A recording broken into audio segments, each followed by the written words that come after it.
अब रविदास, पूजा पाठ भजन कीर्तन के उपदेश देकर तू क्या साबित करना चाहता है? तेरे ढोंग, काशी तक तो ठीक था, प्रयाग में नहीं चलेगा। और सुन, तू जिस जाति में पैदा हुआ है वही काम कर। ये पूजा पाठ भक्ति का काम हमारे ब्राह्मणों का है और हम ही करेंगे, क्यों भाइयों? हाँ। कौन कहता है भक्ति और पूजा पाठ का अधिकार सिर्फ आप लोगों को है? ईश्वर पर सबका बराबर अधिकार है। और फिर आप किस मुंह से मुझे ईश्वर की भक्ति करने से मना कर रहे हैं? माना मैं अछूत हूँ, लेकिन शास्त्री जी, कौन से शास्त्र में लिखा है कि हम अछूतों को प्रभु का नाम लेने का अधिकार नहीं है?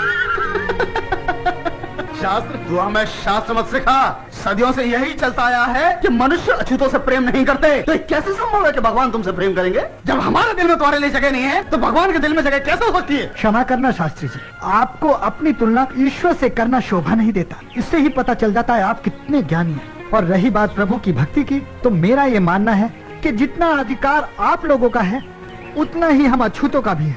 हम भी उसी परमपिता परमेश्वर की संतान हैं जिसकी आप लोग हैं। तो ठीक है, तो आज ये बात साबित हो ही जाएगी कि प्रभु का सच्चा भक्त कौन है और पूजा करने का अधिकार किसको है, तुम्हें या हमें? शास्त्री जी, आखिर आप कहना क्या चाहते हैं? मैं आपका मतलब नहीं समझा। विदास, हम अपना अपना सालिग्राम गंगा जी में बहाएंगे। जिस किसी का भी सालिग्राम नदी पे तैरेगा, वही सच्चा भक्त होगा, वही प्रभु का आराधक होगा। क्षमा करे शास्त्री जी, मैं किसी भी तरह की शर्त लगाने के पक्ष में नहीं। जरा आप ही मुझे बताइए कि हम एक दूसरे को छोटा बड़ा साबित करने के चक्कर में प्रभु का इम्तिहान क्यों ले? आप लोग बड़े हैं, बड़े ही रहें। हम लोग छोटे हैं, छोटे ही ठीक हैं। इसमें शर्त लगाने की कोई आवश्यकता नहीं है। लेकिन एक बात जरूर है, हमसे प्रभु की भक्ति करने का अधिकार कोई नहीं छीन सकता। रविदास, आज यह सबके सामने बात साबित होकर आएगी कि प्रभु किसके हैं और भक्ति करने का अधिकार किसका है। अगर तुम ये बात साबित नहीं कर पाए, तो याद रखना, आज के बाद भक्ति मत करना और अपनी जाति वालों को भी भक्ति करने से रोकना। क्या बोले?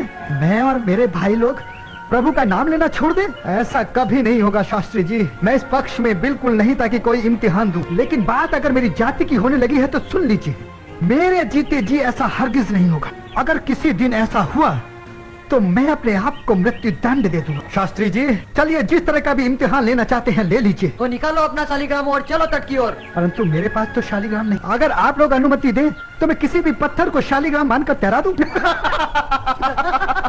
चलो ठीक है, किसी भी पत्थर को शालिग्राम मानकर गंगा जी में तैरा दो। चलो तट पर। चलिए, तैराइए अपना शालिग्राम। पहले आप।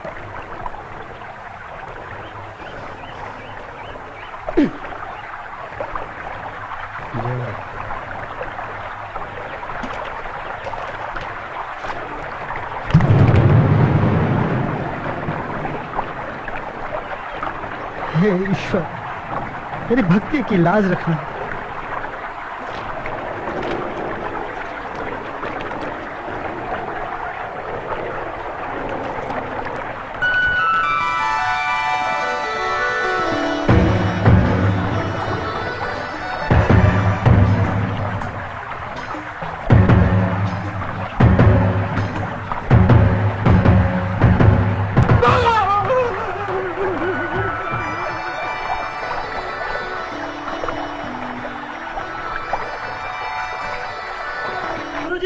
गुरुजी, लगता है ये मनु फिर कोई बुरी खबर लेके आया है। गुरुजी, समझो कि आपका दाना पानी खत्म और साथ में हमारा भी। क्या बक रहे हैं आप? ये मैं बक नहीं रहा हूँ, जो कुछ सुन के आया हूँ, अगर आप सुनेंगे तो आपके भी होश उड़ जाएंगे। क्या खबर सुन के आए हैं? कुछ बताएंगे भी? वो शूद्र रविदास इस नगर के लोगों का ही नहीं बल्कि आसपास के नगरों में भी चमत्कार दिखाकर लोग उसकी जय जयकार कर रहे हैं। वो भला गए? शूद्र रविदास ने प्रयाग में अपने मायावी चमत्कार दिखाकर लोगों को अपना प्रशंसक बना लिया है। पहले तो उसकी जाति के लोग ही उसके साथ जुड़े थे, मगर अब तो अन्य जाति के लोग भी उसके साथ जुड़ गए हैं। लोग उसे ईश्वर का सच्चा भक्त समझने लगे हैं और यह हमारे भविष्य के लिए अच्छी बात नहीं है। ये तो वाकई में सोचने वाली बात है। अरे इसमें इतना सोचने वाली क्या बात है? अब समय आ गया है कि हम अपने राम बाण का इस्तेमाल करें।